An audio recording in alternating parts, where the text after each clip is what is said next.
तो मैंने 4 जुलाई को चैटजीपीटी को बोला कि council of ministers are collectively responsible in Lok Sabha, और इसकी ट्रिक भी रखी मैंने याद करने की, गिरेंगे तो सब एक साथ गिरेंगे। चैटजीपीटी को बोला कि भाई आप इसको अपनी मेमोरी में सेव कर लो, मैं एक बार एग्जाम में जाते वक्त देख लूंगा। 10 जुलाई को ऐसा वाला एग्जाम में आ गया, फिजिकल डेफिसिट में से इंटरेस्ट बर्डन हटा दोगे तो प्राइमरी डेफिसिट दे दूंगा। मैंने बात करी थी 2 जुलाई को चैटजीपीटी से, 10 जुलाई को ये सवाल अपने एग्जाम में आ गया। 12 जून को मैंने प्रिडिक्ट कर लिया था कि सवाल आने वाला है, जेमिनाई से पूछ लिया था, तो 10 जुलाई को एक क्वेश्चन पेपर में आ गया। तो उसने मेरे को पूरा ब्लैक सोइल का एक्सप्लेनेशन दिया, इसी बहाने मैंने फिर ब्लैक सोइल रिवाइज कर लिया और 10 जुलाई को ब्लैक सोइल का ये सवाल एग्जाम में आ गया। Hi everyone, my name is Yash and this is my RRB NTPC 2 का scorecard. I scored 108 overall marks and this is my rank। अभी के हिसाब से रैंक मित्रा पर जो चल रही है, अभी 5 चल रही है ओवरऑल रैंक, 50,000 के आसपास का डेटा है और my zone rank is 2, Ajmer zone है मेरा। एंड आई स्कोर्ड 39.67 इन जी के। This is my like complete की मैंने 40 क्वेश्चन सही करे, 41 क्वेश्चन सही करे, 4 मेरे रॉन्ग हैं और 5 क्वेश्चन मेरे अनअटेम्प्टेड थे। तो ये मेरा जीके का हिसाब किताब है। तो थंबनेल में मैंने 40 लिख दिया था राउंड ऑफ करके, so I hope that's not an issue. And इस वीडियो में मैं बेसिकली बताने वाला हूँ कि how did I prepare my. मैंने इस वीडियो को 2 पार्ट्स में डिवाइड करा है, ठीक है। और नीचे यहाँ पे स्क्रीन है, मतलब मैं स्क्रीन पे देख रहा हूँ और यहाँ पे कैमरा है, तो थोड़ा एडजस्ट कर लेना। हाँ, तो इस वीडियो को मैंने 2 पार्ट्स में डिवाइड करा है। एक तो मैं अपने पूरे रिसोर्सेज बताऊंगा, सारे सोर्सेज जहाँ से मैंने पढ़ा, जो पढ़ा, जैसे पढ़ा वो सब। और दूसरा मैं एक एक क्वेश्चन, एनटीपीसी में 50 क्वेश्चन आए थे जीके के, एक एक क्वेश्चन के पीछे मेरी क्या रीजनिंग थी, मैंने क्या सोच के उस ऑप्शन को मार्क करा, किसी क्वेश्चन को अगर मैंने अनअटेम्प्टेड छोड़ा तो क्यों छोड़ा, किसी क्वेश्चन में मैंने जो एस्टिमेटेड गेस जिसे हम बोलते हैं वो लिया तो कैसे लिया, मतलब पूरी डिटेल एक एक क्वेश्चन को बारीकी से देखेंगे कि ये किस सोर्स से आया था, मेरा कैसे सही हुआ। And I hope this will provide you an good insight कि ये एग्जाम कैसे काम करता है एंड ऑल दैट। तो एकदम बेसिक से शुरू करते हैं। तो सबसे ज़रूरी चीज़ जो होती है ना मेरे भाई, सबसे ज़रूरी चीज़ वो होती है आपकी फाउंडेशन। मैंने एक बढ़िया सा कोट भी चिपका दिया है गूगल पर से, that you can't build a great building on a weak foundation. Foundation strong होनी चाहिए। तो मैंने अपनी फाउंडेशंस करी है परमार एसएससी चैनल से। अब ये बात है लगभग 1 साल पहले की, जून जून के आसपास का टाइम था। I decided that I will prepare for SSC. तब मैंने फाउंडेशन बिल्ड करना स्टार्ट करा था। अब मैं एक अपनी ही पुरानी वीडियो अटैच कर रहा हूँ, आप वो देख सकते हो, उससे आपको अच्छे से समझ आएगा। लाइक वो मेरी एक स्ट्रेटेजी वीडियो थी जो मैंने बनाई थी कि कैसे मैंने 2 महीने में सीजीएल का प्रीलिम्स निकाला था। तो उस वीडियो का ही मैं एक पार्ट प्ले कर रहा हूँ। तो I hope that will help you to get the idea कि मैंने फाउंडेशन कैसे बिल्ड करी। GK was my Achilles heels. I was avoiding it initially, mocks में बहुत गंदा स्कोर आ रहा था। फिर मैंने सोचा चलो साइंस के स्टार्ट करते हैं, सिंस मैंने 12th क्लास तक साइंस पढ़ी है। फिर मेरे को बाद में रियलाइज़ हुआ कि सीजीएल में तो साइंस पूछते ही नहीं है। फिर मैंने सोचा कि P Y Q series try करते हैं, परमार सर तो पी वाई क्यू सीरीज़ चलाते हैं। पर उससे मेरे को कुछ समझ नहीं आया कि तुम सीधा अगर पी वाई क्यूज़ देखोगे तो थोड़ी कुछ समझ आएगा। फिर इवेंचुअली इधर उधर भटकने के बाद और जब मेरे बाकी तीनों सब्जेक्ट्स थोड़े थोड़े कमांड में आने लगे, उसके बाद I settled on F R B. तो मैंने सबसे पहले तो शुरू करा था पॉलिटी से ही। जब धीरे धीरे पॉलिटी में इंटरेस्ट आने लगा तो फिर मेरे को ना ऑनलाइन परमार सर के नोट्स की पीडीएफ मिल गई। फिर मैंने इन नोट्स का प्रिंट आउट निकलवा लिया और मैंने इन नोट्स के थ्रू ही पढ़ना शुरू करा। ये नोट्स काफ़ी अच्छे थे, काफ़ी स्पेशियस भी थे, काफ़ी खुले खुले छोटे छोटे नोट्स थे, तो इनको पढ़ने का मन करता था। तो मैं इन्हीं नोट्स को पढ़ता था। जब मेरे को कुछ ऐसा लगता था कि या तो कोई टॉपिक बोरिंग लगता था या फिर कुछ समझ नहीं आता था, तो मैं यूट्यूब पे उसकी वीडियोस देख लेता था। ज़रूरी नहीं है कि परमार सर की वीडियोस देखो, मतलब मैं रैंडम यूट्यूब पे सर्च करता था और जो भी वीडियो आती थी वो देख लेता था। और साथ के साथ मैथ्स मेन या क्विज़ करके एक चैनल था, उस पे जीके की क्विज़ देता था। और कहीं भी किसी भी पॉइंट पे अगर मेरे को ऐसा लगता था कि कुछ चीज़ मिसिंग है नोट्स में, तो नोट्स में इतनी जगह थी कि मैं साइड में उनको लिख लेता था, जो भी मेरे को एक्स्ट्रा ऐड ऑन करना होता था। हाँ, तो आई होप आप सबने वो वीडियो देख ली होगी। एंड उसमें भाई अब बात ये है कि जीके बहुत ही वास्ट सब्जेक्ट है, लाइक जेन्युइनली वास्ट सब्जेक्ट है। तो आप हर कुछ नहीं कर सकते। अब आपकी स्ट्रेटजी क्या होनी चाहिए, आपके पास एक बेसिक फंडामेंटल रिसोर्स होना चाहिए जिस पे आप बार बार जा सको, जिसको आप बार बार रिवाइज कर सको। और उसी के साथ फिर आप जैसे जैसे अपनी प्रिपरेशन में आगे बढ़ोगे, आपको चीज़ें ऐड ऑन करती जानी है। आप कुछ नया मिल रहा है, कहीं से कुछ नया मिल रहा है, अपने पुराने नोट्स में ऐड करो। और भाई एक ही चीज़ को बार बार बार बार बार बार करना है, that's the only way. Railway में खासकर, railway is all about P Y Qs. Maths में सारे पी वाई क्यूज आए थे इस बार। Reasoning PYQs, GK, PYQs sorted, PYQs रट लिए कर, जो भी तुम्हें जो सुनना पसंद हो कि पीवाईक्यू, अगर तुम्हें ये सुनना पसंद है कि हाँ मैंने समझे के करे पीवाईक्यूज तो वो सुनो, रटना सुनना पसंद है तो वो करो, but ever it takes you to take that job, do it. अगर एग्जाम की डिमांड है कि भाई तुम्हें पीवाईक्यूज, तो मतलब कोई रात में उठा के ये पूछे तो पता होना चाहिए, तो वैसा करो। तो सबसे पहले फाउंडेशन बिल्ड करो परमार एसएससी से, या तुम्हें जो भी जहाँ से भी बिल्ड करो, एक एक एक सोर्स होना चाहिए तुम्हारा, कि भाई अगर तुम्हें कोई बोल दे कि कल तुम्हारा टेस्ट है, ठीक है, तो तुम्हारे पास कुछ होना चाहिए कि भाई मैं इससे रिवाइज करके आऊँगा। ये नहीं है कि यार हाँ देखता हूँ, अब ढूँढता हूँ यूट्यूब पे कुछ नया मिल जाए, हर बार नया नहीं ढूँढना है, एक सोर्स होना चाहिए जिस पे तुम रिलाई कर सकते हो। अब मैं अपने सोर्सेज़ बताता हूँ चैप्टर वाइज़, ठीक है। तो भाई जो सबसे बड़ा, सबसे मेजर फाउंडेशन बनाने के बाद जो मेरी हेल्प करी है, वो ये मालिक लोग हैं भाई। ये मेरे लिए मालिक है, चैट जीपीटी, जेमिनाई और cloud. I don't know cloud बोलते हैं, क्लाउड बोलते हैं, जो भी है, बट भाई ये भगवान लोग हैं। इन्होंने ही मेरी पूरी मदद करी है। मैं मतलब इनके बिना मेरे को नहीं लगता पॉसिबल होता। मैं, if you want I will make a separate video, dedicated video, कि मैंने कैसे एआई को यूज़ करा है इस पूरी प्रिपरेशन में, और आगे भी जब मैं आंसर की डिस्कस करूँगा तो मैं बताऊँगा कि कैसे एआई की वजह से मेरा वो आंसर सही हुआ था, कैसे मैंने वो, मैं जब आंसर के एक-एक क्वेश्चन डिस्कस करूँगा, you will get to know. और उसके बाद जो सबसे मेजर चीज़ तो पीवाईक्यूज़ ही है, मतलब पीवाईक्यूज़ और ये एआई, इन्होंने मेरी फाउंडेशन बनाने के बाद सबसे ज़्यादा हेल्प इन्होंने ही करी है, ठीक है। अब फाउंडेशन के लिए अब आ जाते हैं कि फाउंडेशन सोर्सेज़ क्या-क्या हैं। तो देखो, हमारे कुछ होते हैं कोर सब्जेक्ट्स यानी पॉलिटी, हिस्ट्री, इकोनॉमिक्स, ज्योग्राफी, ये हमारे कोर सब्जेक्ट्स हैं। Parmar sir more than enough, बिना सोचे समझे जो वो बोल रहे हैं वो करो कोर में। उन्हीं नोट्स को 3-4 4 बार, और उनका अगर आपने कोर्स ले रखा हो, अगर ले रखा हो, तो हर टॉपिक के बाद क्विज़ होती हैं। जब रिवीजन करने आओ, क्विज़ के थ्रू रिवाइज़ करो, क्वेश्चंस के थ्रू रिवाइज़ करो, ठीक है? Core subjects polity, economy, history, Parmar SSC. Science का बताता हूँ मैं, जब क्योंकि थोड़ी-थोड़ी वेटेज है। ख़ैर इस बार साइंस के इतने कुछ सवाल आए नहीं थे, बट डिसेंट सी वेटेज रखता है, रेलवे जो है वो साइंस की थोड़ी सी वेटेज रखता है। तो साइंस के लिए मैं बताता हूँ परमार सर के नोट्स, ठीक है। उसमें अब तुम्हें पता चल गया कि परमार सर के नोट्स, तुम्हें परमार सर से एक बार पढ़ लिया, तुमने पीवाईक्यू कर लिया, अब तुम्हें पता है क्या चीज़ इंपॉर्टेंट है क्या नहीं। भाई यूट्यूब पे जाओ, क्लास टेंथ, अब देखो बात ये है कि अब एजुकेशन जो है वो थोड़ी सी कमर्शलाइज ज़्यादा हो चुकी है, तो अब लोग एफर्ट मार रहे हैं अलग दिखने के लिए। तो तुम्हें 10-10, 20-20 मिनट में जो है पूरे-पूरे टॉपिक की वीडियोज़ मिल जाएँगी, छोटी-छोटी, एकदम एकदम क्रिस्प, जो काम की चीज़ है। क्योंकि हमारे में ज़्यादा डीप तो पूछेंगे नहीं, 10th तक का साइंस आता है। भाई ये देखो एकदम कंसेप्चुअल क्लैरिटी मिल जाएगी तुम्हें।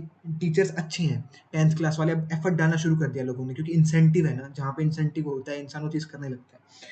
तो साइंस के लिए आई रिलाइड ऑन दिस, पीवाईक्यूज़ करें, पता चला क्या चीज़ इंपॉर्टेंट है क्या नहीं। यूट्यूब पे गया, चैप्टर का नाम टाइप करा, क्लास 10th डाल दिया, उसके आगे क्लास 10th या क्लास 9th की वीडियोज़ आ गई, वन शॉट 20-20 मिनट की क्विक रिवीजन वाली। बाकी भाई 10th में सब साइंस पढ़ के आए ही हो, तो थोड़ा बहुत तो याद आ ही जाएगा।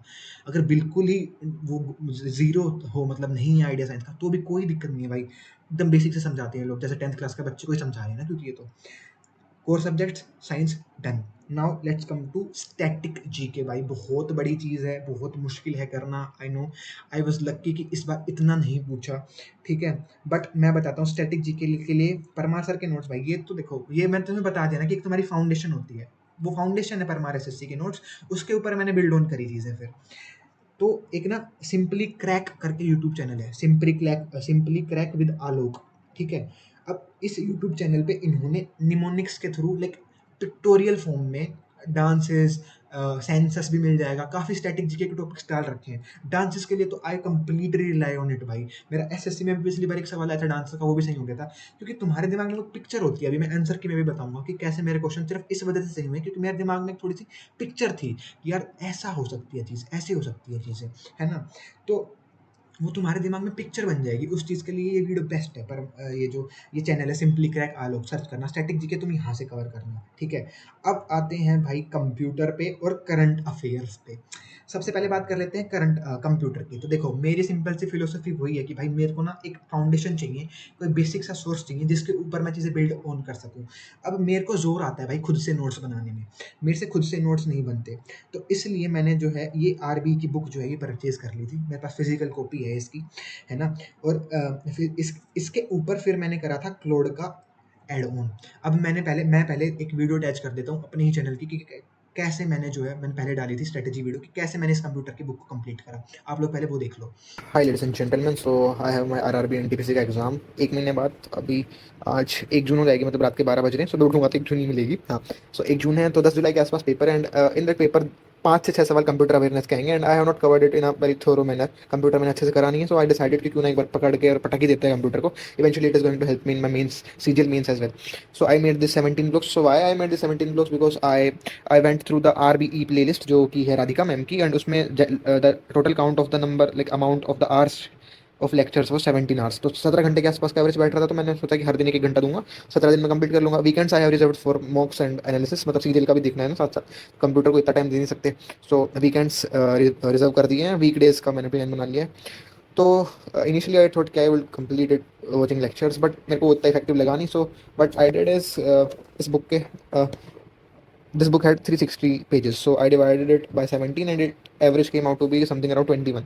So I decided कि मैं हर दिन 21 पेजेस करूंगा. So that's my target for now, कि हर वीकडे पे एटलीस्ट इस किताब के 21 पेज पढ़ने चाहिए, अच्छे से पढ़ने चाहिए। तो समझ नहीं आता, आई यूज क्लोड और जेमिनाई और चैट जीपीटी फॉर दैट, अच्छे से समझ आ जाता है। मतलब थोड़ा सा एफर्ट ज़्यादा डालने पड़ते हैं, बट आई थिंक वीडियो से ज़्यादा इफेक्टिव है। So yeah, that is my whole template, that is my whole plan. Let's गो।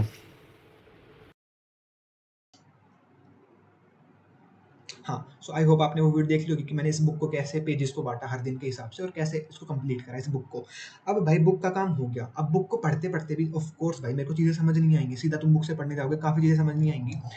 मैंने इनके लेक्चर्स देखने का ट्राई करा बट टू बी फ्रैंक मेरे को इतना ठीक नहीं लगा लेक्चर्स, मतलब मेरे को अपनी खुद की अंडरस्टैंडिंग थोड़ी डेवलप नहीं हुई क्योंकि मैंने एसएससी मेंस में कंप्यूटर की वजह से परेशान हुआ था इस बार। तो मेरे को था कि यार कंप्यूटर थोड़ा-सा कर लेते हैं अच्छे से। तो फिर मैंने ली क्लाउड की सहायता। भाई एग्ज़ाम्पल देता हूँ मैंने तुम्हें कैसे करा। जैसे मैंने क्लाउड पे भाई वो डाला प्रॉम्प्ट डाला कि what is the difference between MAC address and IP address? Isn't the network and data link layer doing the same thing? ठीक है? तो फिर इसने मेरे को अच्छा सा रिप्लाई दिया। इसने मेरे को बताया कि भई मैक एड्रेस जो है वो तुम्हारा एक डिवाइस का पर्टिकुलर डिवाइस का एक एड्रेस है, जो कि तुम कहीं भी जा रहे हो, इंडिया में हो, कहीं भी हो। बाद बाद में इसने मेरे को एनालॉजी भी प्रॉपर दी। जैसे देखो कि मैक एड्रेस तुम्हारा जो है फिंगरप्रिंट है, तुम्हारे आधार कार्ड की तरह है, वहीं आईपी एड्रेस तुम्हारे होम एड्रेस की तरह है।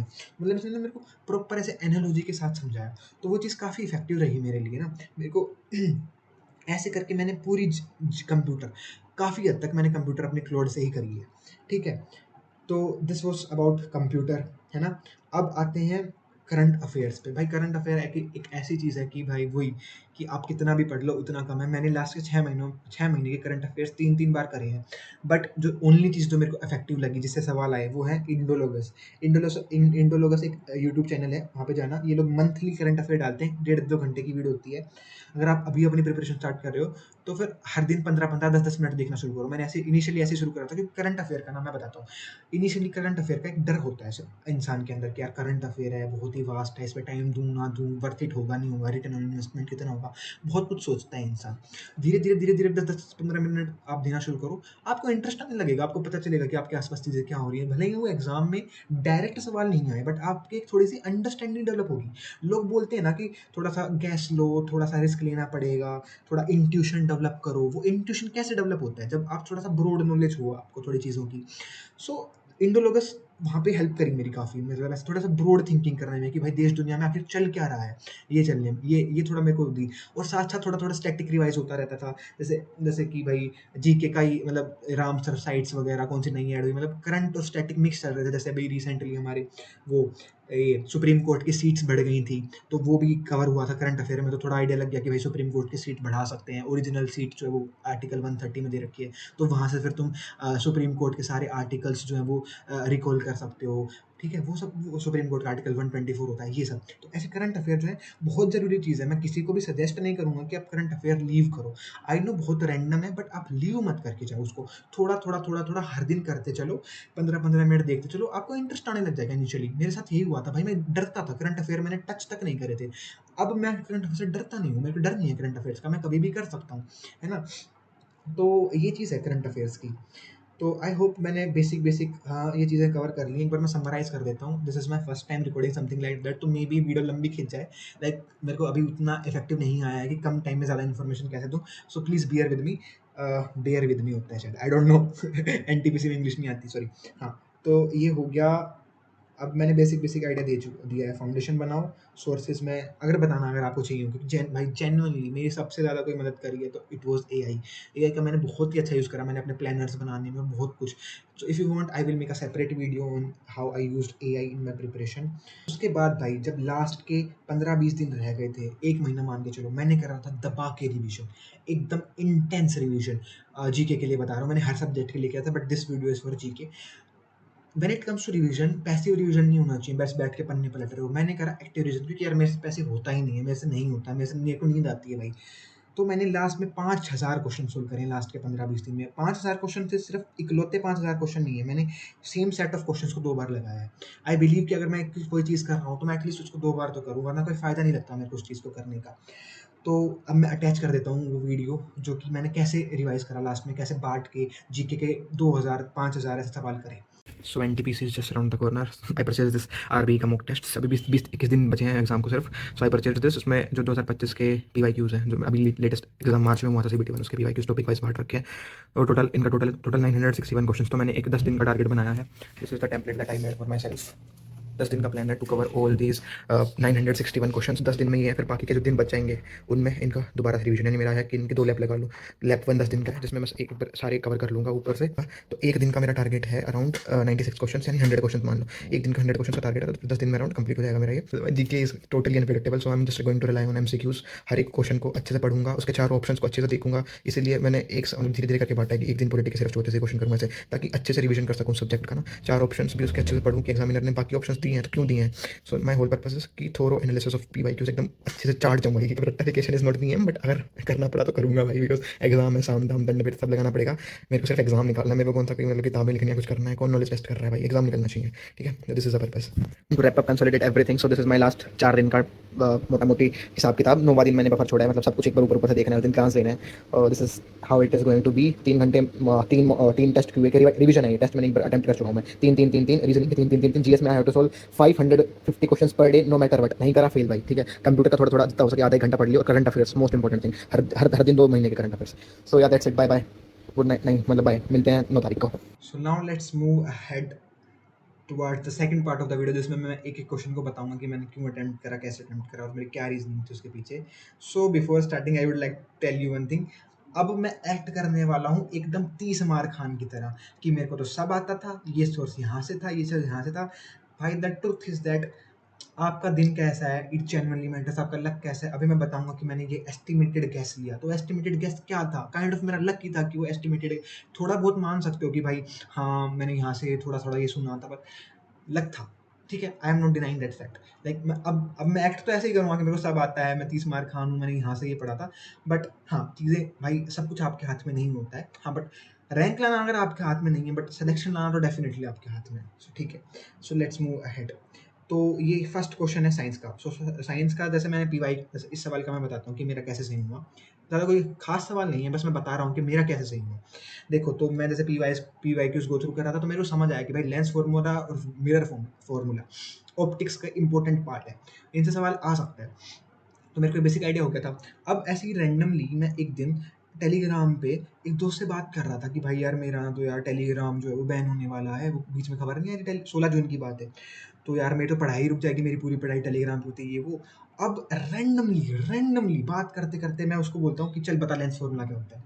अब सामने से रिप्लाई आता है कि भाई तू कीड़ा है क्या? तेरे अंदर कोई कीड़ा है क्या? ये कहाँ से, मैं ऐसा करता रहता हूँ, किसी से बात करते-करते रैंडम पूछ दूँगा कुछ भी, ताकि मेरा रिवीजन हो जाए। तो अब फिर मैंने फिर खुद से लिख दिया कि भाई लेंस फार्मूला ये होता है। फिर मैंने मैग्नीफिकेशन भी लिख दिया सामने से, फिर वो भी पूछ रही है कि भाई मिरर फार्मूला बता चल। तो फिर मैंने मिरर फार्मूला भी लिख दिया। तो इस तरीके से मेरा रिवीजन हो गया। भले ही मेरे को वो चीज़ भले ही इस टाइम पे नहीं आती थी, पर मेरे को हाँ, अगर फिर मेरे को याद है कि मेरे को शायद कुछ कन्फ्यूजन हुआ था। तब मैंने जाके चेक करा था कि मिरर फार्मूला और लेंस फार्मूला के मैग्नीफिकेशन में साइन का डिफरेंस होता है। और इस सवाल में भी मेरे को कन्फ्यूजन हुई थी कि मैं 3 मार्क करूँ या -3 मार्क करूँ। लेकिन फिर मेरे को वो चीज़ याद आ गई कि भाई हाँ, मैंने ये चीज़ वहाँ पे चेक करी थी, इसलिए मैंने करेक्ट आंसर 3 मार्क कर दिया इस क्वेश्चन में। सो ऐसे रिवीजन हेल्प करता है। तो मेरा मतलब मोटिव ये है आपको बताने का कि बहाने ढूँढो रिवीजन करने के भाई। जितना बहाने ढूँढ सकते हो वैसे ढूँढो। दोस्तों से बात कर रहे हो रैंडम, दोस्त भी थोड़े ठीक-ठाक रखो जिनसे बात कर सको पढ़ाई-वढ़ाई की ना। तो रैंडम बात कर रहे हो तो रैंडम कुछ भी टॉपिक छेड़ दिया, कुछ भी रिवाइज़ कर रहे हो। ऐसे बहाने ढूँढो रिवीजन करने के, ठीक है? और क्या रिवीजन है, क्या इंपॉर्टेंट है, ये तुम्हें कैसे पता चलेगा? पीवाईक्यूज से कि भाई क्या चीज़ इंपॉर्टेंट है, क्या रिवाइज करनी है, वो सब। तो this was about the first question. फिर ये सेकंड सवाल था। यार ये तो अब इसमें मैं क्या ही बताऊंगा, ये तो बेसिक फॉर्मूला है। Cut into parallel pieces, they are connected into. तो सबसे पहले तो भाई इसमें इसमें दो चीज़ें लगवा रहा था वो, कि पैरेलल पीस में काट दिया तो भी जो है वो अब वो हाफ हाफ हो जाएगा, पैरेलल पीस में काट रहे हो तो हाफ में काट रहे हो तो डिस्टेंस हाफ हाफ हो जाएगा। फिर 1/5 प्लस 1/5 वाला फॉर्मूला लगा के और 2.5 आंसर आ जाएगा। आई होप इसमें कोई बड़ी डील है नहीं बताने की, है ना। फिर उसके बाद ये सवाल देखो। अब हो सकता है कि उस टाइम पे मेरे को सवाल नहीं आ रहा होता, बट मैंने पीवाईक्यूज में एक चीज़ नोटिस करी। पीवाईक्यूज में सबसे इंपॉर्टेंट जो चीज़ थी, वो बार बार ना चीज़ों की यूनिट पूछ रहा था।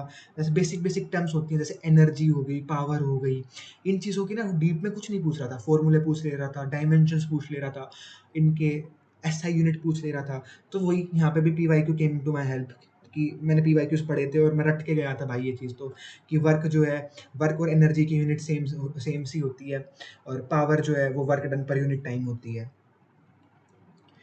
तो उसके बाद फिर ये साइंस का थर्ड सवाल, ये तो बहुत ही बेसिक सवाल था कि भाई दोनों तरफ से फोर्स लग रहे हैं, बट ये भी पीवाईक्यू है। This one is also PYQ, मेरे को याद है। एक ऐसा पीवाईक्यू था कि दोनों तरफ से फोर्स लग रहा है तो क्या चेंज हो जाएगा, ऐसा कुछ पीवाईक्यू था। तो ये भी पीवाईक्यू से हुआ था। ठीक है। अब ये भी भाई बहुत, मतलब ये अगर आपने थोड़ा पढ़ रखा है तो यू विल रियलाइज कि ये चीज़ें हर कोई पढ़ाता है, हर कोई पढ़ता है। तो ये वो सवाल हैं जो आप अफोर्ड नहीं कर सकते आपके गलत हो।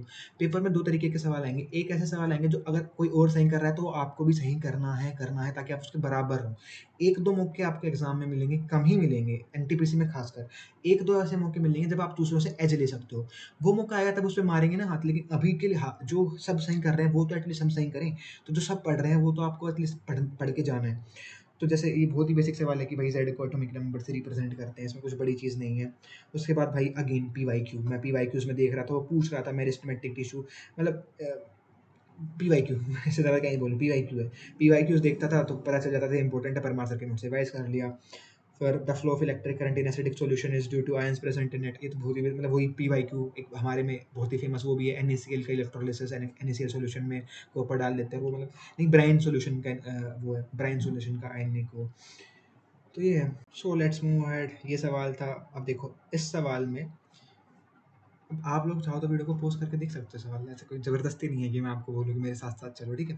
तो ये सवाल, क्योंकि मैं एक बार इन सवाल से गो थ्रू, जिन्होंने CBT 2 दिया है उनके लिए तो ये वीडियो ज़्यादा हेल्पफुल रहेगी, क्योंकि उन्होंने तो सवाल आप अपने सामने देखे हैं, तो उन्हें ज़्यादा आइडिया रहेगा कि भाई ये ऐसे हो सकता था या फिर क्यों नहीं हो पाया। अब जैसे भाई मैं सच्ची बताता हूँ कि मैं पीवाईक्यूज़ के तो भाई देखो मैं हर बार पीवाईक्यूज़ ही रेफ़र करूँगा, क्योंकि इट इज़ द ट्रुथ। कोई टीचर कुछ भी बोले, रेलवे में पीवाईक्यू ही रिपीट होते हैं, आए हैं, अब तक यही होता रहा है, तो आगे भी यही होगा। वो पीवाईक्यू से बाहर पूछते ही नहीं है कुछ भाई, ठीक है। तो ये, अब जैसे मैं पीवाईक्यूज में गया तो मेरे को समझ आया कि यार केमिकल रिएक्शन से सवाल आ जाते हैं, केमिकल रिएक्शन से काफ़ी सवाल पूछ लेते हैं ये। और परमार सर के नोट्स में ना थी केमिकल रिएक्शन, पर मेरा मन नहीं था, वो इधर उधर थी, या फिर मतलब या फिर मतलब मेरे को कंसोलिडेटेड कुछ चाहिए था। तो मैं यूट्यूब पे गया, मैंने बोला कि भाई 10th क्लास में जितनी भी केमिकल हैं, केमिकल रिएक्शंस हैं, वो मेरे को दो यार निकाल के, मेरे को पढ़ना है मेरे एग्जाम में आएगा। तो मतलब मैं काइंड ऑफ मैंने काफ़ी चीज़ें प्रिडिक्ट कर ली थी कि ये पेपर में आने वाली है, आगे दिखाता हूँ आंसर की मैं।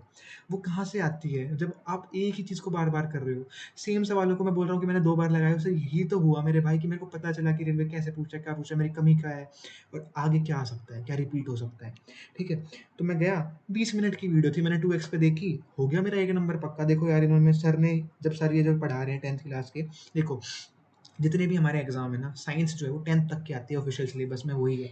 तो 10th के बाहर वैसे नहीं पूछना 11th-12th का। तो 10th की साइंस बहुत आसान है अगर आप पढ़ो तो इन टीचर्स से भाई, क्योंकि again I am saying that, क्योंकि अब भाई एडटेक में इंसेंटिव आ चुका है, तो लोग एफर्ट डालते हैं क्योंकि पैसे हैं उस चीज़ में। तो इसलिए ये लोग बहुत एफर्ट डालते हैं छोटी छोटी वीडियोस में पूरा अच्छे से समझाना। तो क्यों नहीं फ़ायदा उठाएं हम इस चीज़ का। ऐसा कोई वो थोड़ी है कि मैं तो एसएससी के टीचर से ही पढ़ूंगा, अरे यार मैं 10वीं क्लास के टीचर से पढ़ लिया तो मेरा कुछ तोहीन हो जाएगी। ऐसा कुछ नहीं है भाई, बहुत एफर्ट डालते हैं ये लोग। तो साइंस तो आई बिलीव कि आपको इन लोगों से करनी चाहिए जो 10th पढ़ाते हैं, साइंस तक, साइंस तो एटलीस्ट। ठीक है। तो यहाँ से एक सवाल हो गया था मेरा साइंस का।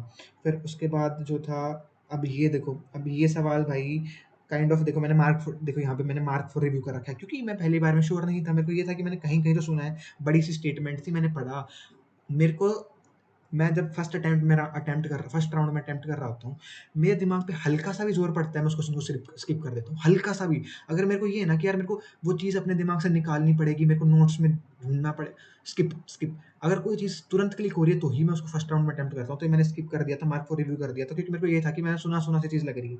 कुछ था नहीं, वही परमार सर के नोट्स में ही थी ये चीज़, और मैंने अलग से इसको ट्रिक से याद भी कर रखा था कि भाई अमाइलेज़ को कैसे याद कर रहे हैं, अमाइलोप्लास्ट को कैसे याद कर सकते हैं। हमारे मुँह में अमाइलेज़ वो होता है, अमाइलेज़ सलाइवा में अमाइलेज़ होता है, वो ब्रेक डाउन करता है कार्बोहाइड्रेट्स का, तो अमाइलेज़ से अमाइलोप्लास्ट ये भी कार्बोहाइड्रेट को स्टोर करेगा। मतलब कार्बोहाइड्रेट का हुक मैंने अमाइलेज़ से बना लिया, फिर अमाइलोप्लास्ट उसको स्टोर करेगा, एल्यूरोप्लास्ट प्रोटीन को स्टोर करेगा, अलायोप्लास्ट थोड़ा अलायो तेल जैसा साउंड करता है ना, अगर आप भी हरियाणा वाली साइड से, तो तेल जैसा साउंड करता है अलायो, तो फिर मैंने उसको फैट से कर दिया, तेल जैसा तो फैट से थोड़ा-सा। ऐसे अपनी-अपनी ट्रिक्स बना के याद कर सकते हो चीज़ों को। ये क्या हो गया? नहीं चाहिए पेन भाई? हाँ। ऐसे आप याद कर सकते हो। अब भाई देखो साइंस के इतने ही सवाल आए थे, और मेरे को ऐसा लगता है कि अगर किसी की तैयारी ठीक-ठाक लेवल की है, तो आई डोंट थिंक एक भी सवाल छोड़ने का था। अगर आप छोड़ रहे हो तो फिर आप मिस आउट कर रहे हो भाई, आप रैंक खो रहे हो, आप अपना सिलेक्शन से दूर जा रहे हो, क्योंकि फिर आपकी प्रिपरेशन में कमी है अगर आप छोड़ रहे हो तो। देखो मैंने कहा ना कि मैं 30 मार्क खाने वाली बातें करूँगा, बट शायद साइंस थी यार, करने लायक थे। मेरे को एक भी सवाल ऐसा नहीं लगा जो करने लायक ना हो, जिसमें थोड़ा-सा भी ज़ोर पड़ा हो। बट हाँ, वो सबकी अपनी-अपनी चीज़ है। बट हाँ, मतलब आपको यार इतना एक्सपेक्ट करता हूँ मैं आपसे कि आप ये साइंस इतनी आपको आनी चाहिए, ठीक है? अब आगे आते हैं भाई, एक मैं यार पता नहीं वीडियो लंबी कर दूँगा, बट साइंस के लिए 10th क्लास की 10th और 9th के टीचर्स की वीडियो देखो, उससे बेस्ट कुछ नहीं है। चलो आगे बढ़ते हैं। समझ जाना, इतना ही इशारा ही काफ़ी है। अब उसके बाद आते हैं हिस्ट्री पे। अब देखो भाई हिस्ट्री वही अगेन, मैंने प्रेडिक्ट कर लिया था अंतर्यामी बन चुका था मैं। मैंने प्रेडिक्ट कर लिया था कि ये सवाल आने वाला है एग्ज़ाम में। ठीक है, पेपर 10 जुलाई को था। मैं चैट जीपीटी पे गया, ये जून के जब मैं पीवाईक्यूज को गो थ्रू कर रहा था, मैंने चैट जीपीटी को बोला, recently many questions have been asked in RRB NTPC exam on extremist and moderate phase of India's independence movement. मैंने चैट जीपीटी को ये चीज़ बोली कि यार आजकल ना एनटीपीसी बहुत पूछ रहा है एक्सट्रीमिस्ट और इन सब के बारे में। प्रिडिक्ट कर लिया था मैंने कि आने वाला है सवाल, ठीक है? अब फिर उसने मेरे को बोला कि हाँ यार, यश तो सही कह रहा है। भाई ये बहुत अच्छी चीज़ है यार एआई, प्लीज़ अगर आप यूज़ नहीं कर रहे हो तो यूज़ करो। If you don't have an laptop और डेस्कटॉप, डज़न्ट मैटर भाई, फ़ोन में यूज़ करो, बट प्लीज़ यूज़ करो। बहुत ज़रूरी है आज के टाइम पे ये सब चीज़ें ना। आपको बहुत कुछ, क्योंकि ये पूरे इंटरनेट से उठा के आपको चीज़ें पटक के रख देगा आपके सामने कि यश ये इम्पोर्टेंट है। इसने सब कुछ रेफ़र करा, इसने मेरे को सारी जो टाइमलाइन दी थी। एक सवाल आया था क्योंकि पिछले एनटीपीसी में कि कौन-सा फ़ेज़ बताओ एक्सट्रीमिस्ट फ़ेज़ था। तो इसने मेरे को पूरी टाइमलाइन दे दी कि भाई 1905 से 1917 वाला जो फ़ेज़ था वो एक्सट्रीमिस्ट वाला फ़ेज़ था। तो ऐसे ही आपको पूरी वो दे देगा भाई, पूरा निकाल के दे देगा। तो ऐसे ही मैंने को ये क्वेश्चन प्रेडिक्ट कर लिया था कि भाई ये सवाल आने वाले हैं। ठीक है? अब दूसरे क्वेश्चन पे आते हैं। दूसरा है inscription of emperor Ashoka were composed in which of the following scripts. तो ये भी अगर आपने परमार सर के नोट्स एक बार पढ़े हैं तो मतलब वो ये परमार सर के नोट्स में ही है, पीवाईक्यू ही है मोस्ट प्रोबेबली ये भी। ब्रह्मी स्क्रिप्ट होती है और प्राकृत लैंग्वेज थी, तो मतलब ये काफ़ी बेसिक सवाल है जो कि सबको पता होना चाहिए। अगर आप ये सवाल छोड़ रहे हो तो आप फिर पीछे जा रहे हो सिलेक्शन से। फिर उसके बाद आता है the local self government system under Cholas is best reflected by. देखो अब इसको मैंने मार्क फॉर रिव्यू कर रखा है because I am not sure. अब मेरे को पता है क्योंकि मैंने नोट्स, अब पता है मेरे को कि मेरा सवाल सही हो गया है, तो अब मैं आपके सामने वो मार सकता हूँ कि भाई ये नहीं पता था तुम्हें। बट टू बी फ्रैंक मेरे को नहीं याद हुआ एग्जाम में, मेरे को एकदम से क्लिक नहीं हुआ। मार्क फॉर रिव्यू कर आगे बढ़ा, लास्ट में देखा कि मैं कंफ्यूज था हाथी गुम्फा या फिर उत्तरा मेरू। अब फिर मेरे को हाथी गुम्फा थोड़ा थोड़ा याद आने लगा। उससे क्या बोलते हैं कि भाई ये ना, मेरे को ऐसा याद आने लगा कि परमार सर के नोट्स में सातवाहन डायनेस्टी के बाद एक डायनेस्टी आई थी, उसमें दे रखा था यार ये हाथी गुम्फा वाला, तो छेदी डायनेस्टी आई थी। अब ये फ़ायदा होता है जब आप एक ही नोट्स को बार-बार पढ़ते हो, आपकी एक फ़ोटोग्राफ़िक मेमोरी डेवलप होने लगती है। आई एम नॉट किडिंग भाई, मैं कोई ऐसे अलग आदमी नहीं हूँ, बट मेरे को एग्ज़ाम में मेरे नोट्स दिख गए थे। मेरे को अब भी, मैं जब ये आपको ये चीज़ बोल रहा हूँ, तो मेरे को मेरे नोट्स दिख रहे हैं कि मेरे नोट्स के कौन से कोने में, कहाँ पे, जैसे मैंने बोला ना कि ये सातवाहन डायनेस्टी के बाद छेदी डायनेस्टी में लिखा हुआ था, तो मेरे को ऐसे नोट्स वहाँ पे दिख गए थे, तो फिर मेरे को दिखा कि हाँ, उत्तर Meru is the answer. Like नहीं, बड़ी बात नहीं है भाई, कोई वो रॉकेट साइंस नहीं है। अगर आप नोट्स को 2-3 बार पढ़ोगे, आपकी भी फोटोग्राफिक मेमोरी डेवलप हो जाएगी। गिवन दैट आप एक ही चीज़ को बार-बार पढ़ रहे हो, सोर्स चेंज नहीं करने हैं। मैंने बोला ना, एक फाउंडेशन सोर्स रखना है, उसके बाद चीज़ें ऐड ऑन करनी है। आज मैं ज्ञान बहुत देने वाला हूँ, वीडियो लंबी होगी, कोई बात नहीं। आगे चलते हैं। Who built the marble palace? भाई अब ये है वो एलिमिनेशन वाला चीज़ जो मैं अब आपको प्रिटेंड करूँगा कि भाई देखो मैंने कैसे एलिमिनेट कर दिया, आप ऐसे कर सकते थे। But I am accepting this. Luck है भाई, लग गया। तुक्का बोल सकते हो, तुक्का लग गया भाई देखो। अब इस सवाल में क्या है? Who built the marble palace in Kolkata, a grand mention noted for its renaissance art collection and new classical architecture. अब माइट भी एक पीएआईक्यू है, आप लोगों के लिए आसान हो, बट मेरे को नहीं पढ़ा, मैंने ये चीज़ कभी पढ़ी नहीं, मेरे को कोई आइडिया नहीं था इस चीज़ का। मैं एकदम लास्ट में आया, मैंने देखा कि देखो मैंने केशव चंद्र सेन के बारे में पढ़ रखा है, दादा भाई नौरोजी के बारे में मैंने लगभग सब कुछ पढ़ रखा है, ग्रैंड ओल्ड मैन, और पहली बार ब्रिटिश पार्लियामेंट में इलेक्ट हुए, और वो पुअर्टी और drain of wealth of India इन्होंने किताबें दी, तो मैंने लगभग दादा भाई नौरोजी के बारे में सब कुछ पढ़ रखा है। तो और बंकिम चंद्र चटर्जी के बारे में भी पढ़ रखा है, तो मेरे को तो सबसे अलग नाम दिखा वो था राजा राजेंद्र मलिक। अब यार ये तुक्का है भाई, हो सकता है कि किसी ने राजा राजेंद्र मलिक के बारे में पढ़ रखा हो, बट मैंने इनका नाम कभी सुना ही नहीं था, तो आई टुक द रिस्क कि भाई मैंने ठीक ठाक अटेम्प्ट कर लिए थे, तो मैं उस पोजीशन में था कि चलो रिस्क ले ही लेते हैं, क्या ही जा रहा है, तो मैंने ले लिया रिस्क, चल गया। तो इसमें मैं देखो ज़्यादा एक्सप्लेनेशन देना नहीं चाहूँगा, अब वही है कि भाई अब ये मतलब, बट हाँ, इसमें एक चीज़ ये बोल सकते हैं कि मेरे को थोड़ा-थोड़ा केशव चंद्र सेन, दादा भाई नौरोजी और बंकिम चंद्र चटर्जी का थोड़ा बहुत आइडिया था। तो मे बी शायद उस वजह से सही हो गया हो सवाल। ठीक है, अब फिर आगे बढ़ते हैं। अब फिर वही ये बहुत ही मतलब वो परमार सर के नोट्स में है, पीवाईक्यू है कि दो कैट किसको बोलते हैं, लोथल को बोलते हैं। पहली बार में होने वाला सवाल था। अब आते हैं सबसे मेन चीज़ पे, करंट अफेयर, जो कि सबसे परेशान भी करता है। अब यार देखो बात ऐसी है, मैंने करंट अफेयर के 3 सोर्स ट्राई करे एनटीपीसी से 1 महीने पहले। अच्छे से रट के गया 6 महीने के, क्योंकि सब यही बोलते हैं कि एनटीपीसी लास्ट 6 महीने के पूछता है, 6 महीने के पूछता है, तो ठीक है भाई, 6 महीने के पूछता है तो रट के जाता हूँ। बट इस बार सवाल आया ही नहीं। बट ठीक है, मेरी कहीं न कहीं अंडरस्टैंडिंग डेवलप हुई, इसलिए मैं बोलता हूँ करंट अफेयर छोड़नी नहीं चाहिए। अब जैसे ये सवाल है, which of the following board harness, अब ये जो है, ये हो सकता है कि 6 महीने का नहीं है, लेकिन अगर आप थोड़े अपडेट हो, तो आप ये सवाल कर सकते हो। लाइक मैंने मार्क फॉर रिव्यू भी नहीं करा, मेरे को पहली बार में था, क्योंकि शांति बिल जो है, शांति बिल, ये जो फुल फॉर्म लिखी हुई है SHANTI, शांति बिल काफ़ी न्यूज़ में आया था जब आया था वो। मैं न्यूज़पेपर पढ़ता हूँ, तो मेरे को ये सवाल जो है वो न्यूज़पेपर की वजह से सही हो गया, क्योंकि न्यूज़पेपर में शांति बिल आया था, और ये एटॉमिक एनर्जी रेगुलेटरी बोर्ड भी आया था, और शायद ये एनटीपीसी का पीवाईक्यू भी है। अभी जो एनटीपीसी सीबीटी 1 और यूजी हुआ उनमें शायद हो, आई डोंट नो। तो ये सवाल मेरा उस वजह से सही हुआ। अब दूसरा है, who among the following Nobel prize economics में किसने जीता? भाई मार्क फॉर रिव्यू करा, लास्ट में आया, कोई मतलब ऐसे एकदम श्योर नहीं था, बट यहाँ पे फिर वही चीज़ काम सामने आई, फोटोग्राफिक मेमोरी। मेरे को याद है कि मैंने इंडोलोगस की एक वीडियो देखी थी, और उसमें उसने पूरे नोबेल प्राइज करे थे डिस्कस। मैंने टेलीग्राम पे एक अलग से फोल्डर बना लिया था कि क्या क्या चीज़ें हैं जो मेरे को लास्ट मोमेंट पे रिवाइज करनी है, और उस फोल्डर में मैंने ये डाल रखा था नोबेल प्राइज की source. I am really sorry, source जो है वो इंडोलोगस ही है। उन्हीं की उस वीडियो में उन्हीं की उससे मैं नोट्स, उन्हीं का मैंने स्क्रीनशॉट डाल रखा था। तो मैंने बस एक बार ये नाम पढ़े थे, पीटर होविएट, जोइल, मेरे को भाई ये समझ आने लग मेरे को ये समझ आ गया था कि मेरे को याद नहीं हो सकता ये। मैंने बस एक बार इनके नाम पढ़ लिए थे। अब एमसीक्यू एग्ज़ाम की ख़ासियत ये होती है कि जब आपके सामने 4 ऑप्शंस हैं, तो उनमें से एक आंसर भी आपके सामने ही है। बस आपको उस आंसर को आइडेंटिफ़ाई करना है। अब ये भी देखो यार भाई, सच्ची में दिस इज लक। लक भाई, लक हो गया उस टाइम पे क्लिक, हो सकता है ना हुआ हो। मान लो भाई किसी का मैथ बिगड़ गया, वो इंसान इतना पैनिक कर रहा है, पैनिक में है कि वो उसको ये सब चीज़ें याद ही ना आए, तो भाई ये भी लक है, ठीक है, आई एक्सेप्ट दिस। ठीक है, तो अब मैंने जब ये 4 ऑप्शंस पढ़े, तो मेरे को ऐसा लगा कि ये जोएल मार्कर होगा। लगा मेरे को इंट्यूशन भाई, वो वही photographic memory, intuition, broad knowledge. अब ये नहीं, ये मैं जस्टिफाई नहीं कर पाऊँगा, तो ये गैस ही मान लो आप। ठीक है, अब आगे चलते हैं। करंट अफेयर्स, अब जैसे ये है, अब ये भी 6 महीने का नहीं है, ये भी 6 महीने का नहीं है, बट इसमें फिर मेरी पिक्टोग्राफिक मेमोरी काम आई मेरे को। मैंने इन सर की जो है, ये कहीं न कहीं फ़ोटो देखी हुई थी पराग जैन की, और ये फ़ोटो मेरे दिमाग में थी। तो इनका नाम मेरे को इस फ़ोटो के थ्रू याद है।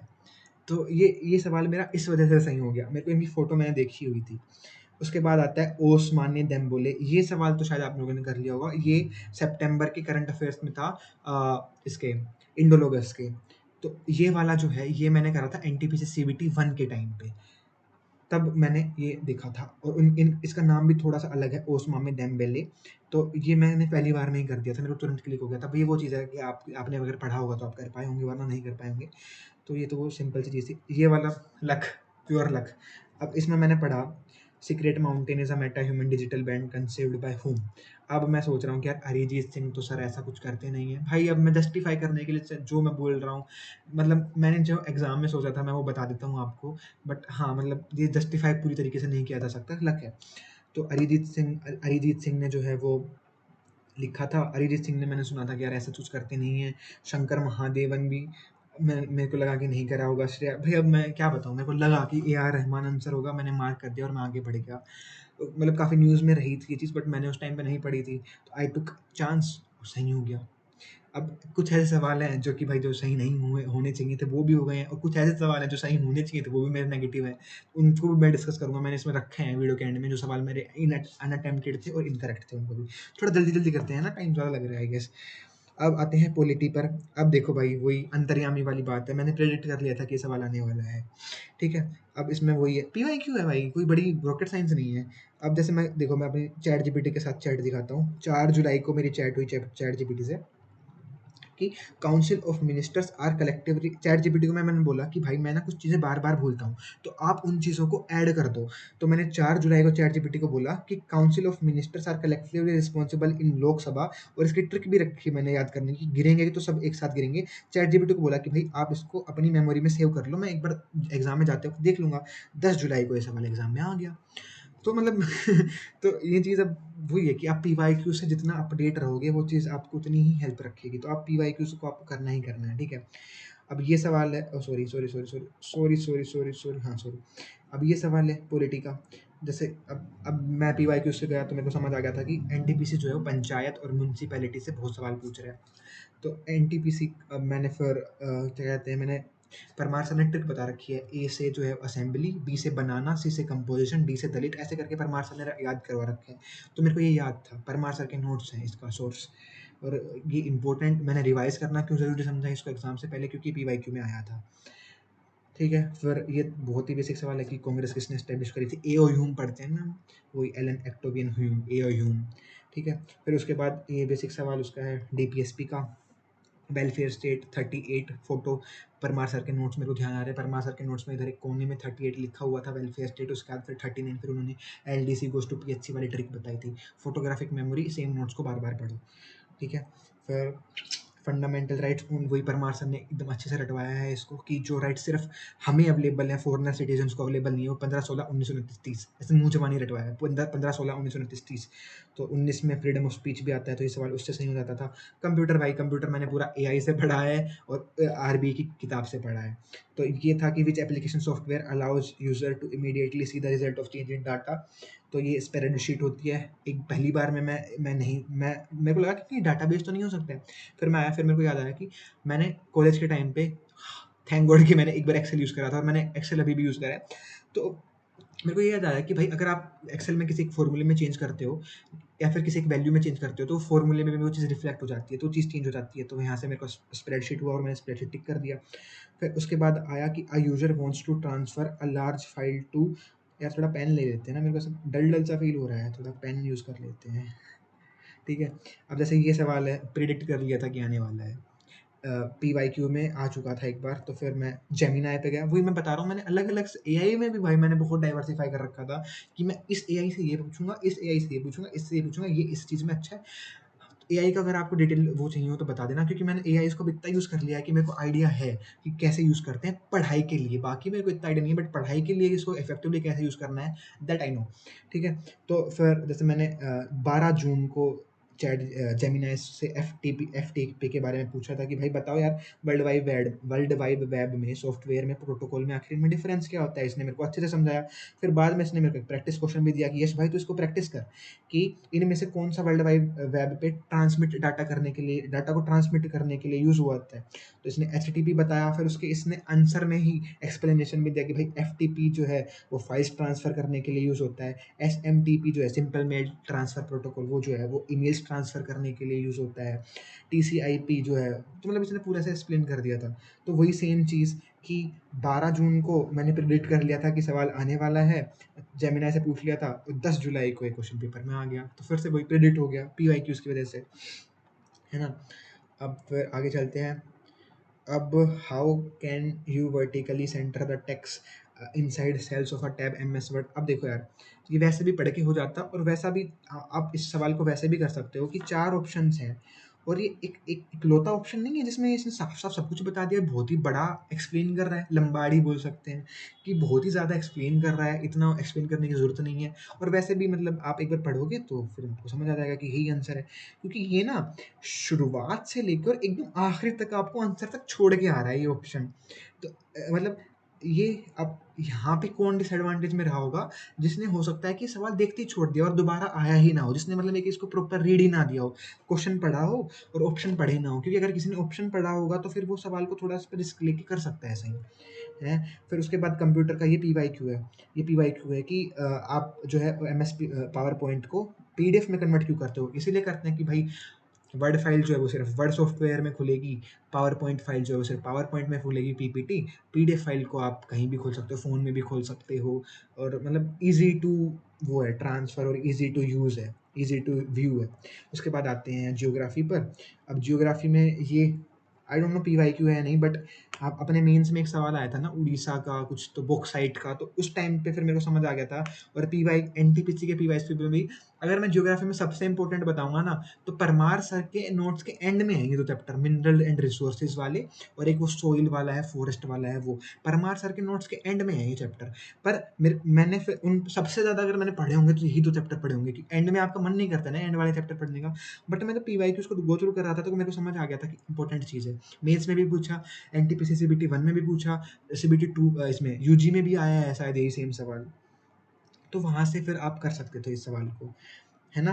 अब फिर वही मैं बोलूँगा कि मैंने प्रेडिक्ट कर लिया था कि ब्लैक सॉइल से जो है वो सवाल आने वाला है। तो मैंने जो है वो जेमिनी को एक पीवाईक्यू दिया एनटीपीसी का और मैंने बोला कि भाई एक ब्लैक सॉइल के बारे में ये बता रहा है, वो सही है या नहीं? तो इसने मेरे को पूरा ब्लैक सॉइल का एक्सप्लेनेशन दिया। इसी बहाने मैंने फिर ब्लैक सॉइल रिवाइज़ कर लिया और 10 जुलाई को ब्लैक सॉइल का ये सवाल एग्ज़ाम में आ गया। तो आप ऐसे मतलब एक काइंड ऑफ मैंने प्रेडिक्शन कर ली थी कि सवाल आने वाला है, वो कैसे प्रेडिक्ट करा? पीवाईक्यूज़, ठीक है? आगे आते हैं। इस सवाल को मैंने मार्क फॉर रिव्यू करा क्योंकि I was not sure in this भाई। मतलब अब तो ऑब्वियस लग रहा है बट उस टाइम पे एग्ज़ाम प्रेशर में नहीं था मैं श्योर। मैं गोदावरी और गंगा में कन्फ्यूज़ था क्योंकि गोदावरी का भी बेसिन काफ़ी बड़ा होता है, बट हाँ, शायद वो साउथ इंडिया में सबसे बढ़िया है। एट द एंड मैंने गंगा के साथ ही मैं गया और ये सही हो गया। उसके बाद फिर ये ज्योग्राफी का अगला सवाल है। अब ये भी यार देखो, मैं मैं वेदरिंग जो है वो इम्पोर्टेंट टॉपिक है। वेदरिंग, लैंड फॉर्म्स और वेदरिंग एसएससी में पूछता आ रहा है, रेलवे में भी पूछा है और ये तो पढ़ के भी बाकी 4 ऑप्शंस कुछ ठीक से लग भी नहीं रहे हैं सुनने में। Carbonation is the answer Parmar sir के नोट्स में है, वेदरिंग वाले चैप्टर में, लैंड फॉर्म्स चैप्टर है और ये चैप्टर अगर कोई थोड़ा अप टू डेट है तो ये चैप्टर बहुत इंपॉर्टेंट है, मेंस के लिए भी और एनटीपीसी के लिए भी। सॉरी, मेंस कह रहा हूँ, सीजीएल के लिए भी और एनटीपीसी के लिए भी। फिर उसके बाद में ये आया, इसमें मैंने टाइम दिया है, ये मैंने पहले अटेम्प्ट में नहीं करा, क्यों ही झूठ बोलना है ना? कि मैं इसमें दूसरी बारी में आया कि लैटिट्यूड्स मैं कन्फ्यूज़ था कि सारे सुनने में ठीक-ठीक से लग रहे हैं। फिर मैंने मैप का याद करा कि गूगल मैप्स कोऑर्डिनेट्स वगैरह दिखाता है, तो कोऑर्डिनेट्स होगा, इसलिए मैंने इसमें कोऑर्डिनेट मार्क करा था। उसके बाद आते हैं इकोनॉमिक्स पे। इकोनॉमिक्स तो यार वही शायद अब तो सभी पकड़ गए होंगे इस इकोनॉमिक्स को, तो कि भाई वो ले इधर-उधर घुमा-फिरा कर 1991 के इकोनॉमिक पॉलिसी रिफॉर्म्स तो पूछे ही पूछेगा और मतलब पॉलिसी रिफॉर्म्स तो पूछे ही पूछेगा। तो ये तो मैं मतलब ये तो मैंने कई बार रिवाइज़ कर लिया है पॉलिसी रिफॉर्म्स, अगर आपने नहीं करा है तो आप लिख दो। मतलब क्या है उस टॉपिक का नाम? Industrial policies by Parmar SSC करके सर की एक अलग से वीडियो आ जाएगी, उन्होंने एक्सप्लेन कर रखा है। 1956, 1948 एक बीच में टाइनी टाइनी यूनिट्स वाली आई थी, 4 थी शायद टोटल पॉलिसीज़, जो सबसे इम्पोर्टेंट 1991 वाली थी, जिस पे इस बार एसएससी में बहुत सवाल आए थे, ठीक है? फिर ये देखो, अब देखो, मैंने जो है वो चैट जीपीटी को 2 जुलाई को बोला कि भाई मैं बार-बार भूलता हूँ, ऐड कर ले कि फिज़िकल डेफ़िसिट जो है वो टोटल एक्सपेंडिचर माइनस में टोटल रिसिप्ट माइनस में डेब्ट क्रिएटिंग रिसिप्ट्स होता है और जो प्राइमरी डेफ़िसिट है वो रिफ्लेक्ट करता है बोरोइंग की विदाउट इंटरेस्ट बर्डन, यानी फिज़िकल डेफ़िसिट में से इंटरेस्ट बर्डन हटा दोगे तो प्राइमरी डेफ़िसिट दे देगा। मैंने बात करी थी 2 जुलाई को चैट जीपीटी से, 10 जुलाई को ये सवाल अपने एग्ज़ाम में आ गया। तो वही है कि पीवाईक्यूज़ की वजह से हुआ है ये सवाल, NTPC is all about PYQs, ठीक है? तो ये सवाल तो हो गया था अच्छे से, मतलब ज़ोर नहीं पड़ा दिमाग पे, उसी टाइम कर लिया था। और उसके बाद आता है इकोनॉमिक सर्वे, वही read it and you will find the answer वाला सवाल क्वेश्चन है ये। क्वेश्चन को पढ़ो, स्टेटमेंट को पढ़ो, ऑप्शन देखो, आंसर मिल जाएगा। फिर स्टैटिक जीके भाई देखो सब्र को रटा हुआ है। एक गेंडे वाला पार्क है जो कि काजीरंगा पार्क है, सिंगल हॉर्न राइनो, वो काजीरंगा पार्क है। ये पीवाईक्यू है और मतलब ये तो शायद ही कोई एग्जाम होगा जिसमें ना पूछा हो। तो ये तो वो है। और इस बार एक करंट अफेयर्स भी था कि हमने एक सैटेलाइट वाले कछुओं को गेंडों के पार्क में छोड़ दिया था, काजीरंगा पार्क में छोड़ दिया था, तो वहां से मेरा रिवाइज भी हो गया था। तो यही मैं बोल रहा था कि करंट अफेयर्स छोड़ने नहीं है, 6 महीने के तो एटलीस्ट करके जाओ, कहीं ना कहीं हेल्प करेंगे। फिर उसके बाद आती है ये सवाल, अब जैसे इसको मैंने लगाया, ये कहीं नोट्स में तो शायद नहीं है, बट वो ये हाईएस्ट पॉपुलेशन डेंसिटी इंडिया, भाई इंडिया वाला रीजन, एशिया में ही ज़्यादा पॉपुलेशन है, तो साउथ ईस्ट एशिया लगाया आंसर मैंने। और ये वाला सवाल एक पीवाईक्यू है जिसमें पूछा गया था कि हाईएस्ट डेंसिटी वाला बेसिन कौन सा है, हाईएस्ट पॉपुलेशन डेंसिटी वाला। तो सबसे बड़ा बेसिन तो जो है वो अमेजोन बेसिन का है, लेकिन जो हाईएस्ट डेंसिटी वाला बेसिन है ना, जिसमें डेंसिटी लोगों की ज़्यादा है, वो गंगा बेसिन है। तो फिर मैंने वहाँ से सोचा कि गंगा जो है वो साउथ एशिया में आती है, तो इस वजह से भी ये सवाल सही होगा, तो पीवाईक्यूज में था ये। फिर उसके बाद आता है which dance was earlier known by generic name Yakshagana. ये भी मैंने कहीं ना कहीं पढ़ा है पीवाईक्यूज में। सिंपली क्रैक की डांस के लिए मैंने सिंपली क्रैक की वीडियोस देखी हैं, क्लासिकल डांस की भी, तो वहाँ से ये क्लिक हो गया था कि यक्षगण कुचिपुड़ी है। But I am still not sure कि मैंने कहाँ पे पढ़ा था, बस मेरे को ऐसे इंट्यूशन हुआ कि यश तूने कहीं तो शायद ये पढ़ा है, तो इसलिए गैस बोल सकते हैं इस सवाल को। मैं ऐसे नहीं बोलूँगा कि भाई मेरे को सब आता है, I think this is a gas. तो ये सवाल उस वजह से हुआ। फिर उसके बाद ये एनवायरनमेंट का बहुत ही बेसिक सवाल था, एनवायरनमेंट का एक ही क्वेश्चन था, और ये वही है, read the question and options you will get the answer. तो एक लर्निंग आपको ये भी मिलती है कि एट लीस्ट एक क्वेश्चन को रीड तो ज़रूर दो भाई, चाहिए आपके पास, मतलब आप पैनिक मोड में हो, बट क्वेश्चन आपने पढ़ लिया, आपको लग रहा है कि शायद मेरे को नहीं आता होगा, एक बार ऑप्शन ज़रूर पढ़ लो, क्योंकि मैंने बोला ना एमसीक्यू एग्जाम है, आंसर आपके सामने है, बस आपको उसको ढूंढना है, खोजना है उस आंसर को। फिर अब ये सवाल है, अब मैं बन गया ना बहुत ज़्यादा अंतर्यामी। अब ये सवाल है जो 5 सवाल जो मैं अभी अनअटेम्प्टेड छोड़ के आया हूँ। अब ये सवाल था 19th सेंचुरी ट्राइबल अपराइजिंग। भाई ट्राइबल अपराइजिंग मेरे को आज तक याद नहीं हुई, बहुत ही फ्रीक्वेंटली पूछा गया टॉपिक है। एनटीपीसी सीबीटी 1 में तो दबा के सवाल पूछे थे, पिछले वाले एनटीपीसी 1 में तो ये ट्राइबल अपराइजिंग वगैरह से। तो पर मेरे को कभी याद नहीं हुए भाई, छोड़ दिया, रिस्क भी नहीं लिया इस सवाल में मैंने। I think it was a good decision भाई, यू सी अनअटेम्प्टेड करना भी एक गुड डिसीजन है कि आपने माइनस का 1.1/3 नहीं लिया, 1/3 की नेगेटिव है ना, तो आई थिंक ये भी अच्छा है कि मैंने इसमें नेगेटिव नहीं खाया। तुक्का लेता, क्या पता सही हो जाता, बट मोस्ट प्रोबेबली गलत ही होता, क्योंकि मेरे को इसमें ज़ीरो आइडिया था, कोई आइडिया नहीं था। जिस सवाल में मेरे को ज़ीरो आइडिया होता, मैं उसमें रिस्क नहीं लेता। एटलीस्ट अगर मैं 2 ऑप्शन एलिमिनेट कर पा रहा हूँ ना, तो मैं रिस्क ले लेता हूँ। लेकिन जब मेरे को कुछ हवा ही नहीं लग रही है, तो मैं उसमें रिस्क नहीं लेता हूँ। उसके बाद ये सवाल था यार, ये तो शायद आप लोग भी गाली दोगे, बट मैंने इसमें भी पता नहीं क्यों रिस्क नहीं लिया। भाई साफ-साफ था कि एलिफेंटा केव्स हैं, तो शायद एलिफेंटा आइलैंड हो सकता है। तो मैंने एक बारी मार्क कर दिया था, लास्ट में जाते-जाते मैंने इसको अनमार्क कर दिया और अनअटेम्प्टेड छोड़ दिया, बट ठीक है, रिस्क ना लेना वो ठीक है, मैंने रिस्क नहीं लिया। बट हाँ, ये हो सकता था सही। फिर कोई आइडिया नहीं भाई, ज़ीरो आइडिया। गाइड किताब किसने लिखी? No idea. चारों मेरे लिए तो सारे ऑप्शंस भी बराबर थे, तो रिस्क नहीं लिया, आई स्किप्ड दैट। फिर उसके बाद ये आया which organisation established a committee on invasive alien solution. अब इसमें भी मेरे को, मैं कंफ्यूज हो गया था मिनिस्ट्री ऑफ एनवायरनमेंट में और इन दोनों में, बट मैंने इस रिस्क नहीं लिया। आई डोंट नो क्यों नहीं लिया, शायद ले लेना चाहिए था, बट मैंने रिस्क नहीं लिया इस सवाल में। Good decision, until and unless minus का 1/3 नहीं हो रहा, I will term it as a good decision only. फिर उसके बाद कोई हवा नहीं थी, नो आइडिया भाई, पता नहीं। अम, अक्टूबर 2025 का करंट अफेयर था, मैं ज़्यादा तो रिवाइज तो मैं सिर्फ पिछले 6 महीने के करके गया था, so I could not do this भाई। अब आते हैं माइनस का 1.1/3 वाली जो आई चीज़ें हैं, जो सवाल मेरे इनकरेक्ट हुए हैं, और मेरी क्या लैंग्वेज थी। अब देखो, मैंने थोड़ी देर पहले ही बोला है आप लोगों को कि मैंने ये फिगर आउट कर लिया था कि पंचायत और म्यूनसिपैलिटी इंपॉर्टेंट टॉपिक्स हैं, बट स्टिल मेरा ये सवाल गलत हो गया भाई। मतलब मैं कंफ्यूज था कि विलेज लेवल भी हो सकता है और ये डिस्ट्रिक्ट लेवल भी हो सकता है, बट इसका आंसर विलेज लेवल है। अब क्या ही बोलूँ, नहीं पता था मेरे को, नहीं, मेरी गलती है। मैंने मार्क फॉर रिव्यू भी करा, मैंने इसको दूसरी बार में सवाल को अटेम्प्ट करा। मैंने जो है वो विलेज लेवल अटेम्प्ट करा था, सॉरी, आंसर इंटरमीडिएट लेवल है। मेरे को तालुका सुना समझ के मेरे को लगा कि विलेज से रिलेटेड कुछ होगा। फिर उसके बाद ये है, इसमें मैंने रिस्क लिया, मतलब रिस्क लिया कि भाई शायद ये जो है वो सुनने में थोड़ी ठीक ठीक सी लग रही है, कुछ अर्ली वार्निंग सिस्टम्स हैं, डिजास्टर से रिलेटेड है। और रिसेंटली करंट अफेयर में पढ़ा था कि एक हमने वो कॉल ब्रॉडकास्ट सिस्टम कुछ लाया है कि आप इमरजेंसी वो पता चल जाएगा कुछ भी दिक्कत होगी। तो मैंने रिस्क लिया था, गलत हो गया ठीक है। अब उसके बाद फिर ये रिस्क लिया था, मेरे को कमेटी का कोई आइडिया नहीं था कौन सी कमेटी है। फिर उसके बाद में कंप्यूटर का मेरा एक सवाल गलत हुआ है, वो ये एक सवाल था। ये मेरे को कहीं नहीं मिला था, मैंने कहीं नहीं पढ़ा था, किसी किताब में नहीं पढ़ा था। ऑप्शंस में ही मैं खेल रहा था अपने आस-पास। अब मैं इनको क्या ही जस्टिफ़ाई करूँ, गलत है। बस मैं आपको दिखाने के लिए रखे हैं कि भाई कुछ ऐसे सवाल हैं जो कि शायद बहुत ही ऑब्वियसली सबके सही होंगे, बट मेरे वो गलत हैं। तो होती हैं, ये सब चीज़ें होती हैं। मतलब मैंने कुछ छुपाया नहीं है, जो है वो सामने है।